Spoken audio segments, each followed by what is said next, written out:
What's up mga chong? Quick video lang to. Yan, sagutin lang natin yung tanong ng tropa natin. So nagpalit na daw siya ng ruler. Tapos 5 years na yung motor niya. So nagpalit ng ruler and lagitik pa rin yung motor niya.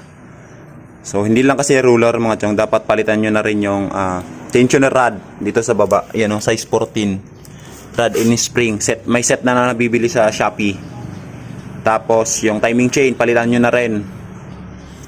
Marirecommend ko is yung pang Badja na 88L yung size, Badja 100. So paano ba malalaman kung hindi na okay yung timing chain? So i-timing nyo muna, buksan nyo yung dalawa na to, tapos ikot nyo counterclockwise, makikita nyo yung letter T, tapos yung dot dito, and yan, timing na yon. Tapos galawin nyo yung timing chain dito.